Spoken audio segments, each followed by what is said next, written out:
Hello வணக்கம், welcome back to Thilaksmani YouTube channel. இந்த பதிவில் வந்து நம்ம என்ன பார்க்க போறோம்னு பார்த்தீங்கன்னா, தை பொங்கல் பண்டிகை வந்து எந்த தேதியில் வருகிறது, மேலும் நாம் இந்த நாளில் வந்து எந்த நல்ல நேரத்தில் பொங்கல் வைத்து வழிபாடு செய்ய வேண்டும், பொங்கல் வைக்கும் போது பின்பற்ற வேண்டிய சில விதிமுறைகள் பற்றி இந்த பதிவில் பார்க்க போகிறோம். மேலும் பொங்கல் வைப்பதற்கான உகந்த பானை மற்றும் பொங்கல் வந்து எந்த திசையை நோக்கி பொங்கி வழிய வேண்டும் என்று இந்த பதிவில் வந்து இருக்கிறது. கண்டிப்பாக இந்த பதிவு உங்கள் எல்லாத்துக்குமே பயனுள்ளதாகவே இருக்கும்.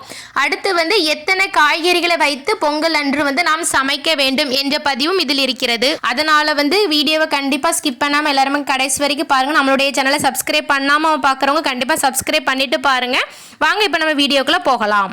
தை திருநாளை மகர சங்கராந்தி என்றும் சொல்வார்கள். ரொம்ப உன்னதமான புனிதமான நாள் தாங்க இந்த தை பொங்கல். பொங்கல் அன்று நாம் வந்து பிரம்ம முகூர்த்த நேரத்திலே வந்து எலும்பி குளிக்க வேண்டும். நம்ம வீட்டுக்கு வெளியே பொங்கல் வைக்கிறோம்னா பொங்கல் வைக்கும் இடத்தை நன்றாக சுத்தப்படுத்தி மங்களகரமாக, அதாவது வந்து மாட்டுச்சாணம் கிடைத்தால் அதை தொளித்து கோலம் போட வேண்டும். அது ரொம்பவே நல்லது. மாட்டுச்சாணம் கிடைக்காதவர்கள் வந்து தண்ணீரில் வந்து மஞ்சள் கலந்து தொளித்து வந்து அதன் பின்னர் வந்து நீங்கள் வந்து கோலம் போடுங்கள். ஆனால் வந்து நிறைய பேர் என்ன தப்பு பண்ணுவீங்கன்னா, ஒரு நாளுக்கு முன்னக்கூட்டியே கோலம் போடுவீங்க. ஆனால் வந்து அந்த தப்பை வந்து யாருமே பண்ணாதீங்க. பொங்கல் அன்னைக்கு காலையில் தான் நீங்கள் வந்து கோலம் போட வேண்டும். நீங்கள் வந்து எந்த கோலம் போடணும்னு நினைக்கிறீங்களோ நீங்கள் எந்த கோலம் வேண்டும்னாலும் போடலாம். ஒரு சிலவங்க வந்து பொங்கல் பானை போடுவாங்க, எதுனாலும் போடுங்க. ஆனால் வந்து கொஞ்சம் முடிந்தளவு வந்து கண்டிப்பாக வந்து கலர் கொடுக்கறதுக்கு பாருங்கள். கோலம் போட்ட பின்பு வந்து அதன் மத்தியில் வந்து நீங்கள் வந்து பொங்கல் வைக்கிறதுக்கு ஆரம்பிக்க வேண்டும். சரி, பொங்கல் வைக்கிறதுக்கு முன்னக்கூட்டி வந்து நம்ம வந்து என்ன பண்ணணும்னு சொல்லி கேட்டிங்கன்னா, வெளியே பொங்கல் வைக்கும் போது வந்து கொஞ்சம் நகண்டு ஒரு குத்து விளக்கு வச்சு நீங்கள் வந்து விளக்கேற்ற வேண்டும். அதற்கு முன்பு வந்து நீங்கள் வந்து மஞ்சளில் வந்து பிள்ளையார் பிடித்து வைக்க வேண்டும். இது வந்து ரொம்ப முக்கியமான விஷயம். யாருமே இதை வந்து மறந்து விடாதீர்கள். அந்த மஞ்சளால் பிடித்து வைத்த பிள்ளையாருக்கு வந்து நீங்கள் வந்து சந்தன குங்குமம் போட்டு வைத்து பூ போட்டு அலங்காரம் செய்யுங்கள். பொங்கல் நல்லபடியாக பொங்கி வர வேண்டும் என்று குலதெய்வத்தையும் உங்களுடைய இஷ்ட தெய்வத்தையும் வந்து முன்னோர்களையும் வேண்டிட்டு வந்து நீங்கள் வந்து பொங்கல் பானையை வந்து நல்ல நேரம் பார்த்து வந்து நீங்கள் வந்து பொங்கல் வைக்கிறதுக்கு ஆரம்பிக்கலாம். அதற்கு அடுத்தாப்ப பார்த்தீங்கன்னா, முறத்தில் வந்து நீங்கள் வந்து நாட்டு காய்கறிகள் ஏதாவது ஒரு 5 காய்கறிகள் வைத்து வந்து நீங்கள் வந்து வழிபாடு செய்ய வேண்டும். என்ன காய்கறி வைக்கலாம்னு பார்த்தீங்கன்னா, அவரைக்காய், முருங்கைக்காய், சேனைக்கிழங்கு அப்படின்னு சொல்லிட்டு உங்களுக்கு எந்த காய்கறி வைக்கிறதுக்கு விருப்பமோ 5 காய்கறி வந்து வையுங்கள். அதற்கு மேலேயும் வைக்கலாம். அதை பற்றி எந்த விதமான ஒரு தப்புமே கிடையாது. சரி, பொங்கல் வைக்கிறதுக்கு வந்து உகந்த பானை எதுன்னு சொல்லி பார்த்துடலாம். மண் பானையில் வைக்கலாம், அப்படி இல்லைன்னா வெண்கல பானையில் வைக்கலாம், அப்படி இல்லைன்னா பித்தளை பானையில் கூட நீங்கள் வந்து பொங்கல் வைக்கலாம்.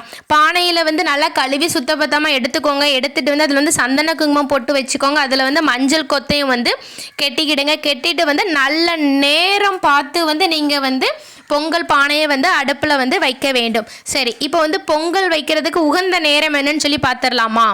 பிரம்ம முகூர்த்த நேரத்தில் வந்து பொங்கல் வைத்து கூட வந்து நீங்கள் வந்து வழிபாடு செய்யலாம். அப்படி இல்லைன்னா வந்து சூரிய உதயம் வந்து கரெக்டாக ஆரம்பிக்கிற நேரத்துக்குள்ள வந்து நம்ம வந்து பொங்கல் வைத்து விட்டால் வந்து நேரம் பார்க்க வேண்டிய அவசியம் இல்லை. எனக்கு அந்த நேரத்துலேயும் பொங்கல் வைக்க முடியவில்லை என்று சொல்பவர்கள் வந்து காலையில் வந்து 7:30 மணிலேருந்து 9 மணிக்குள்ள வந்து நீங்கள் வந்து பொங்கல் வைத்து வழிபாடு செய்யலாம். ஆனால் ராவு காலம் யமகண்ட நேரத்தில் வந்து பொங்கல் வைக்கிறத வந்து தவிர்த்து விட வேண்டும். இதில் வந்து உங்களுக்கு வந்து எந்த நேரம் வந்து சரியாக அமையுமோ அந்த நேரத்தில் வந்து நீங்கள் வந்து பொங்கல் வையுங்கள். பொங்கல் வைக்கும்போது பொங்கி வரும்போது வந்து நீங்கள் வந்து கரண்டியை வச்சு கிண்டி விடவே கூடாது. பொங்கல் வந்து பொங்கி வரணும், அப்போ தான் வந்து ரொம்பவே நல்லது. அப்படி பொங்கி வரும்போது வந்து பெண்கள் எல்லாருமே சேர்ந்து குலவையிட்டு கடவுளை வந்து மனதில் நினைத்து கொண்டு நாம் வந்து தெய்வ வழிபாடு வந்து செய்ய வேண்டும்.